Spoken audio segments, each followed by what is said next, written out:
स्वागत है आपका अपने चैनल एकलव्य स्नातक पे। और मेरा नाम है सचिन और आज की इस वीडियो में हम पढ़ने वाले हैं बीए प्रोग्राम की हिंदी बी, जो कि आपका एमआईएल सब्जेक्ट होता है। और जो एमआईएल है आपका हिंदी बी, वो सेमेस्टर 1 और सेमेस्टर 2 दोनों में पढ़ाया जाता है। क्योंकि जो सेमेस्टर 1 में इंग्लिश एमआईएल लेता है तो उसको सेकंड सेमेस्टर में हिंदी एमआईएल जो है वो पढ़ना होता है, और जिसने सेमेस्टर 1 में ही हिंदी एमआईएल लिया है तो उसको तो ये पढ़ना ही है। और आज की इस वीडियो में हम यूनिट फर्स्ट देखेंगे। इसकी जो पहली यूनिट है, जिसका जो फर्स्ट टॉपिक है या कह सकते हैं आप फर्स्ट चैप्टर है, जिसका नाम है आधुनिक भारतीय भाषाओं का सामान्य परिचय, ये हम पढ़ेंगे। और ये video DU, regular, SOL, NCWEB सभी बच्चों के लिए बहुत ज्यादा फायदेमंद होने वाली है। और आपको बताना चाहूंगा कि जो हिंदी ए का जो फर्स्ट चैप्टर था, जो मैंने आपको पढ़ाया था हिंदी एमआईएल ए का, तो उसका टॉपिक और आपका टॉपिक फर्स्ट चैप्टर का सेम सेम है, तो आपको कंफ्यूज बिल्कुल भी नहीं होना है। आइए आगे बढ़ते हैं। और आपको बताना चाहूंगा, आप मुझे इंस्टाग्राम पे फॉलो कर सकते हैं। मेरा यूजर नेम आपके सामने है। आपकी कोई भी समस्या हो आप आके मुझसे पूछ सकते हैं। तो वीडियो को शुरू करने से पहले या चैप्टर को शुरू करने से पहले आपको मैं आपके सिलेबस से एक बार आगाह करा देता हूं। जो इकाई एक है आपकी, जो पहला यूनिट है आपका, उसके अंदर जो फर्स्ट चैप्टर है जिसका नाम है आधुनिक भारतीय भाषाओं का सामान्य परिचय, ये आज की वीडियो का टॉपिक है। उसके बाद हम पढ़ेंगे हिंदी भाषा का विकास, और उसके बाद हम देखेंगे हिंदी साहित्य का विकास, जिसमें हम संक्षिप्त परिचय पढ़ेंगे आदिकाल से मध्यकाल तक का। उसके बाद हिंदी साहित्य का इतिहास पढ़ेंगे, जिसमें हम आधुनिक काल का संक्षिप्त परिचय पढ़ने वाले हैं। जब हम यूनिट 2 पे आएंगे अपनी, तो उसमें हम भक्तिकालीन कविताएं पढ़ेंगे, जिसमें कवि कबीर होंगे और उनकी रचनाएं पढ़ेंगे। और इसी के अंदर यूनिट सेकंड के अंदर जो दूसरी जो रचना होगी वो तुलसी जी की होगी, तुलसीदास जी की, जिसमें रामचरितमानस से हम केवट प्रसंग पढ़ने वाले हैं। यूनिट 3 पे जब हम आएंगे तो रीतिकालीन कविताएं पढ़ेंगे, जिसमें कवि होंगे बिहारी और उनकी रचनाएं पढ़ेंगे। और रचनाओं के कुछ अंश भी यहाँ पे लिखे हुए हैं, जैसे बतरस लालच लाल की या अनुरागी चित्त की सटपटाती सी ससीमुखी, ठीक है। और उसके बाद हम मीरा की पदावली पढ़ेंगे, जो कि हमारी कवित्री हैं। और यूनिट 4 पे जब हम आएंगे तो हम आधुनिक कविताओं के बारे में पढ़ेंगे, जिसमें सुभद्रा कुमारी चौहान की रचना होगी बालिका का परिचय। और सूर्यकांत त्रिपाठी निराला जी का तोड़ती पत्थर एक कविता जो है उसका अंश हम पढ़ेंगे।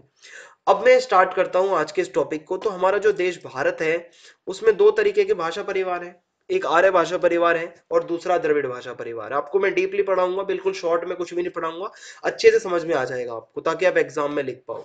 तो आर्य भाषा परिवार और द्रविड़ भाषा परिवार, जो तो द्रविड़ भाषा का जो परिवार है, इसमें ज्यादातर जो है भाषाएं वो दक्षिण भारत में बोली जाती हैं, ठीक है, इस भाषा परिवार की। और जो इसके बारे में हमें बिल्कुल भी नहीं पढ़ना, हमारा मेन उद्देश्य है आर्य भाषाओं को समझना, ठीक है। तो द्रविड़ भाषा परिवार जस्ट मैंने आपको इंट्रोडक्शन के रूप में बताया है, ताकि आपको पता हो कि भारत में दो तरीके के भाषा परिवार हैं। और आर्य भाषा परिवार जो है ये ज्यादातर उत्तर भारत में फेमस है। आर्य भाषाएं जो है उत्तर भारत में बहुत ज्यादातर जो है मतलब बोली जाती हैं। और उत्तर भारत की जो आर्य भाषाएं हैं, उसमें जो सबसे पुरानी भाषा है वो संस्कृत है, ठीक है। आपको भी पता होगा कि हमारी सबसे प्राचीन भाषा है संस्कृत। और आपको बताना चाहूंगा कि हिंदी संस्कृत की उत्तराधिकारिणी है, यानी कि उत्तराधिकारी आप समझते होंगे। तो हिंदी जो है वो संस्कृत की उत्तराधिकारिणी है, यानी कि आज जो हम हिंदी बोलते हैं इसका सबसे प्राचीनतम रूप क्या था, संस्कृत था। या हम कह सकते हैं संस्कृत का लेटेस्ट रूप, या आप कह सकते हैं जैसे धीरे धीरे उसका विकास हुआ अलग अलग भाषाओं से होते हुए, संस्कृत से आज हमारे पास जो भाषा आई है वो है हमारी हिंदी, ठीक है। अब आगे बढ़ते हैं। अब हम परिचय देखेंगे। तो हिंदी का प्राचीनतम रूप संस्कृत है, जो आज हम हिंदी बोलते हैं, ठीक है। उसका सबसे प्राचीन रूप क्या है, संस्कृत है। और आज हम जिस भाषा को हिंदी के रूप में जानते हैं वह आधुनिक आर्य भाषाओं में से ही एक है। यानी कि जो हमारी आर्य भाषाएं होती हैं वो भी अलग अलग प्रकार की होती है, प्राचीन आर्य भाषाएं, मध्यकालीन आर्य भाषाएं और आधुनिक आर्य भाषाएं, ठीक है। तो प्राचीन आर्य भाषाएं में, जिसमें मैंने आपको बताया संस्कृत आती है, और आधुनिक आर्य भाषा जो है वो हमारी हिंदी है, ठीक है। तो हिंदी पे हम मेनली फोकस रखेंगे। और आर्य भाषा का जो प्राचीनतम रूप है वो वैदिक संस्कृत है। जो मैंने आपको बताया था, जो प्राचीनतम जो आर्य भाषाएं होती हैं उसमें संस्कृत फेमस है, और संस्कृत के भी अलग अलग प्रकार होते हैं। एक हमारी वैदिक संस्कृत होती है और एक होती है लौकिक संस्कृत, ठीक है। तो संस्कृत भाषा जो हम जानते हैं वो भी दो तरीके से होती है, एक वैदिक संस्कृत होती है और दूसरी लौकिक संस्कृत होती है। अब देखते हैं इसमें जो संस्कृत तो जो है हमारी वैदिक और लौकिक, इसमें क्या अंतर है। तो जो वैदिक संस्कृत है, जैसा कि नाम से पता चलता है, ये वेदों से जुड़ी हुई है, और इसमें ही वेद लिखे गए हैं जो हमारे, और संहिताएं लिखी गई, उपनिषद जो है जितने, वो हमारे वैदिक संस्कृत में ही हैं। और जबकि लौकिक संस्कृत जो है वो बोलचाल की भाषा थी, लोग आपस में बात करते थे इसमें लौकिक संस्कृत में। और ये लौकिक संस्कृत जो थी, ये जो बोलचाल की भाषा, ये 8वीं शताब्दी ईसा पूर्व में आते आते तक इसका प्रयोग साहित्य में होने लगा, यानी कि लिटरेचर में, कहानी, नाटक और जो इन सब में, कविताओं में लौकिक संस्कृत का इस्तेमाल होने लगा। इसका एग्जाम्पल अगर हम देखें उदाहरण के रूप में, तो रामायण है, महाभारत है, जो कि संस्कृत में लिखी गई लौकिक संस्कृत में।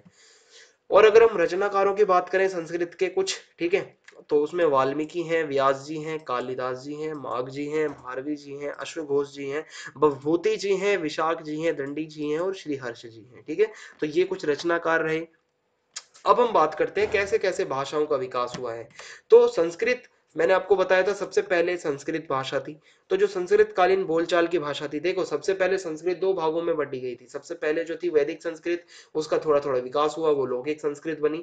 अब ये जो लौकिक संस्कृत थी बोलचाल की भाषा, इसका धीरे धीरे विकास हुआ और विकास होते होते, विकसित होते होते ये भाषा 500 ईसा पूर्व के बाद तक काफी ज्यादा बदल गई, ये जो लौकिक संस्कृत थी, और ये बदलकर बन गई पाली भाषा, ठीक है। तो सबसे पहले कौन सी थी? वैदिक संस्कृत, उसके बाद लौकिक संस्कृत, और 500 ईसा पूर्व के बाद तक बदल गई ये किसमें? पाली में। तो ये बन गई है पाली भाषा। और पाली से एक आपको मैं याद दिला दूं कि महात्मा बुद्ध के समय पाली लोक भाषा थी, और जो वो त्रिपिटिक्स हैं हमारे, ठीक है, अगर तुम्हें याद हो, ठीक है, जो सुत्त पिटक, विनय पिटक, अभिधम पिटक, वो भी लोक भाषा जो थी पाली, उसी में लिखे गए। और उन्होंने पाली द्वारा ही अपने उपदेशों को प्रचार किया महात्मा बुद्ध ने। और यह भाषा पहली ईस्वी तक रही, यानी कि ये कब तक टिक पाई पाली भाषा? पहली ईस्वी तक। तो इससे पहले कौन सी चल रही थी? लौकिक संस्कृत। और 500 ईसा पूर्व के बाद पाली आई, और पाली जो है वो पहली ईस्वी तक टिकी। उसके बाद पहली ईस्वी तक आते आते पाली भाषा में फिर थोड़े बदलाव हुए, और ये भाषा अब परिवर्तित होकर बन गई प्राकृत, ठीक है। तो पाली से अब ये बन गई प्राकृत।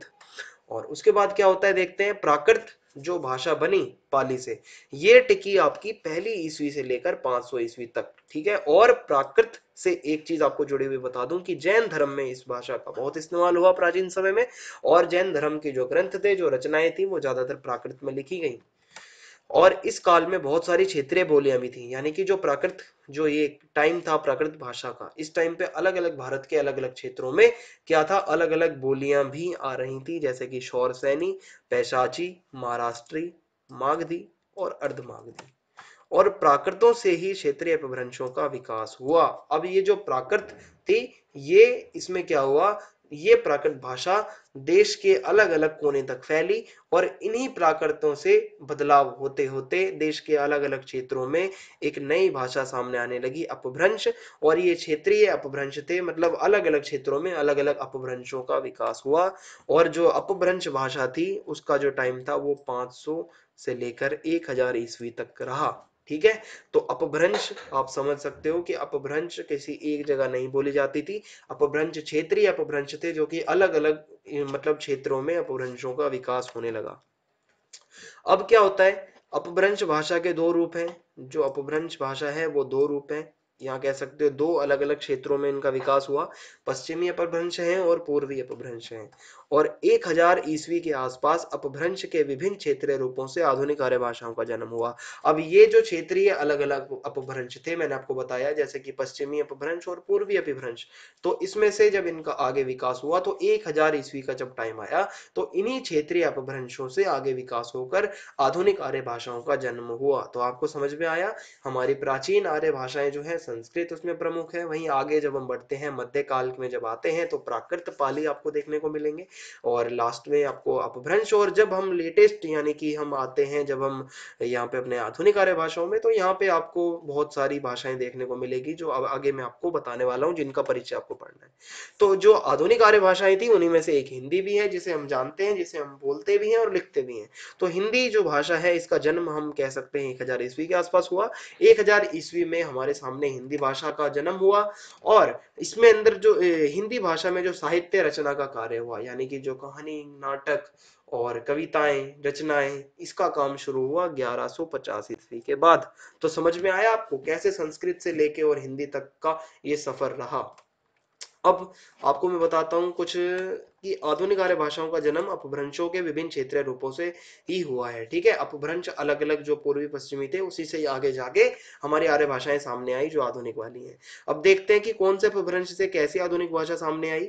देखो, जो शौर सैनी अपभ्रंश था, वो आगे बदलकर उससे कुछ जो आधुनिक भाषाएं निकली, जैसे कि पश्चिमी हिंदी निकली, राजस्थानी, पहाड़ी, गुजराती। अगर हम बात करें पैशाची अपभ्रंश से लहंदा, पंजाबी, ये भाषाएं निकली। ब्राह्मण अपभ्रंश से सिंधी निकली, महाराष्ट्री अपभ्रंश से आगे विकसित होकर मराठी निकली। तो आप कह सकते हो ना ये पश्चिमी अपभ्रंश था महाराष्ट्री, ठीक है। और मागधी अपभ्रंश से बिहारी, बांग्ला, उड़िया, असमिया, और अर्धमागधी जो अपभ्रंश था वहां से पूर्वी हिंदी निकली।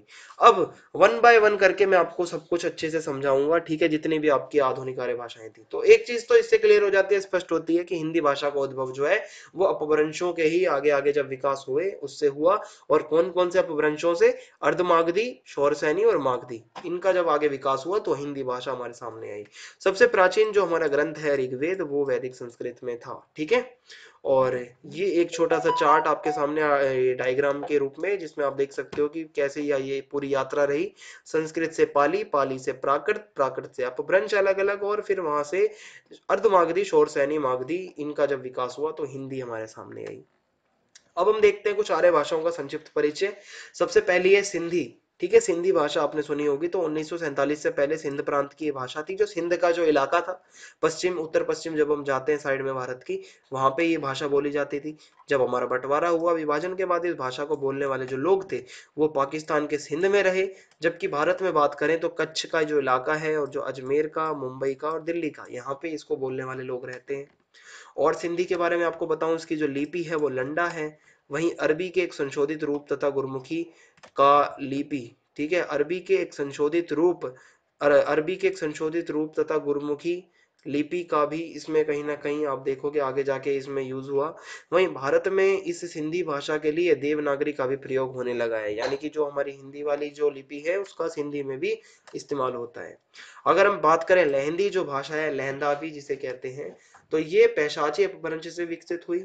और ये पाकिस्तान और जो हमारा पूर्वी पश्चिमोत्तर जो प्रदेश के इलाके हैं हमारे, वहां पर जो जो है, इसको एक और नाम से जाना जाता है, पश्चिमी पंजाबी भी कहते हैं इसे, और इसको लहंदा भी कहते हैं। तो इस भाषा का विकास हुआ। इसके कुछ और भी नाम है आपको बताऊं, डिलाही, जटकी, हिंदकी और उच्ची, ठीक है। और लहंदा का जो वर्ड, ये जो वर्ड लहंदा है, इसका शाब्दिक अर्थ होता है पश्चिमी, ठीक है, जो पश्चिमी होता है। और लिपि जो है मैंने आपको बताया इसकी लंडा है। लहंदा जो ये लहंदी जो भाषा है इसकी लिपि भी लंडा है, और फारसी लिपि में भी इसको लिखा जाता है। और अगर आपको बताऊं तो इसके अंदर कुछ इसकी बोलियां भी हैं, कुछ डायलेक्ट्स भी हैं, जैसे कि लहंदा, मुल्तानी आपने सुना हो अगर, तो पोटवारी और धन्नी। आगे बढ़ते हैं। नेक्स्ट जो हमारी आर्य भाषा है आज की, वो है पंजाबी। पंजाबी आपने सुना होगा, बहुत फेमस है, और ये प्राचीन समय में मध्य पंजाब की भाषा थी। और पैशाची से ही इसका जो है विकास हुआ है। और पंजाबी जो भाषा है, इस पे शौर सैनी का ज्यादा प्रभाव देखने को मिलता है हमें, ठीक है, जो अपभ्रंश शौर सैनी था। इसकी जो लिपि है पंजाबी की, वो लंडा थी, पर अब इसका सुधार के जो नया रूप है वो गुरमुखी है, ठीक है। तो गुरमुखी में पंजाबी की लिपि है। और इसकी जो मेन बोली है, प्रसिद्ध डायलेक्ट है, वो डोगरी है। आगे बढ़ते हैं। नेक्स्ट भाषा है पहाड़ी। पहाड़ी जो है वो शौरसैनी अपभ्रंश से इसका विकास हुआ, खश से भी माना जाता है। वहीं इसकी जो लिपि है पहाड़ी की, वो देवनागरी है।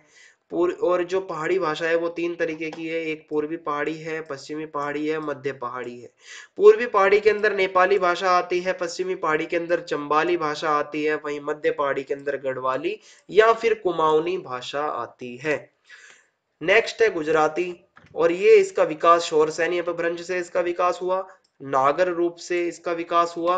और इसका जो क्षेत्र है जहाँ गुजराती बोली जाती है वो है गुजरात का इलाका, काठियावाड़ का इलाका और कच्छ का इलाका।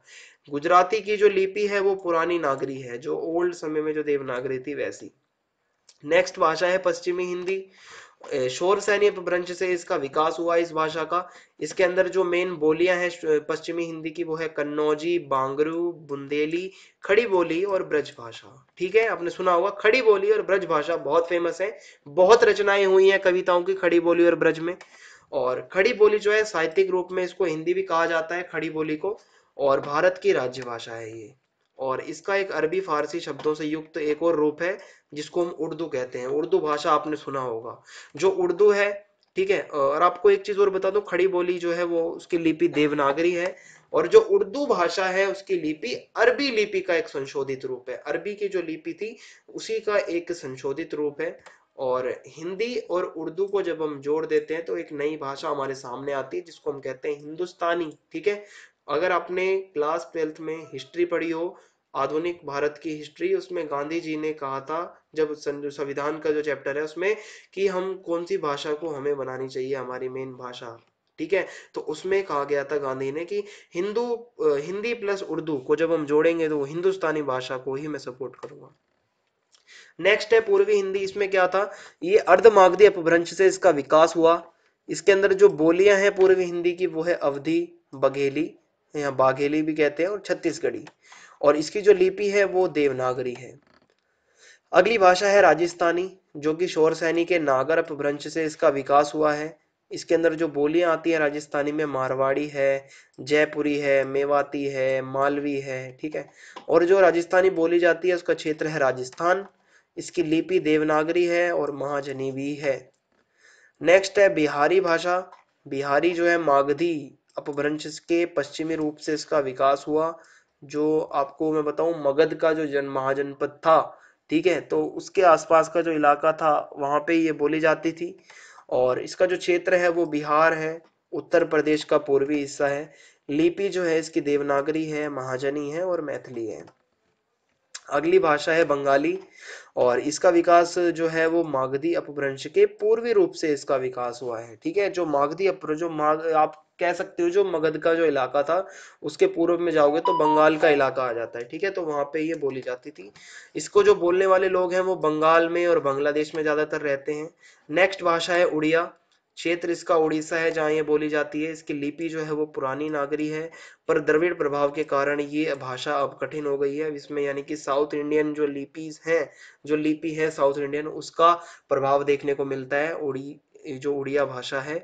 और राजनीतिक कारण से इसमें तेलुगु मराठी शब्द भी मिलते हैं। कुछ ऐसे राजनीतिक कारण हैं जिनके कारण अब इस भाषा के अंदर तेलुगु शब्द भी मिलेंगे आपको और मराठी भी मिलेंगे। नेक्स्ट है असमी।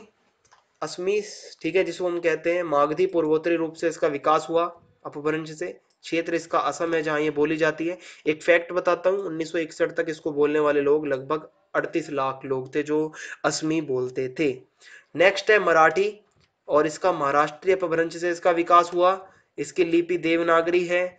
इसकी जो बोली है मराठी की कोंकणी है, जबकि कुछ लोग मानते हैं कि कोंकणी अलग भाषा है और इसको अलग भाषा बनाना चाहिए। ठीक है, तो इस वीडियो में इतना ही। चैप्टर 2 जल्दी ही मैं आपके सामने लेके आऊंगा। अगर आपको वीडियो पसंद आई हो तो आप चैनल को सब्सक्राइब करना बिल्कुल भी ना भूलें, बेल आइकन दबा दें ताकि आने वाले वीडियोस के अपडेट आपको मिलते रहें। जय हिंद, जय भारत, धन्यवाद।